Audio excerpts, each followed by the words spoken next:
po jako akawuwo. Abantu abatannaba kutegeerekeka bakkakkanye ku mmotoka ya Kawebuko namba UG 0865Z mwabadde atambulira ne bagisindirira amasasi mu kiro ekikeesezza olunaku olwaleero ekyagividdeko n'okukwata omuliro. Poliisi e Kasangati etandise okunoonyereza ku mbeera eyabaddewo olunaku lwajjo ku ssaawa nga 5. Emmoroka egambibwa okuba nti yabadde etambulibwamu Chief Administration Office ew'e Buko namba UG 0865Z weegambibwa okuba nti no baagisindikiridde amasasi.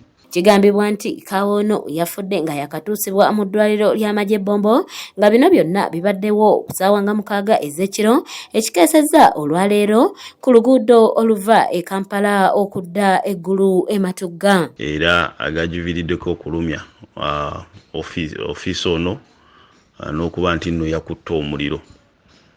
Poliisi e Kasangati yasobodde okudduka ku kifo ekyo oluvannyuma lw'okutegeezebwa era ne bategeeza bannaabwe abazikiza omuliro abasobodde okwanguwa bunnambiro okuba nti nno bazikiza emmoroka eno. Mu kutuukirira poliisi ennyonnyodde ebyabaddewo n'etegeeza nga bwe yabakanye dda n'omulimu ogw'okunoonyereza.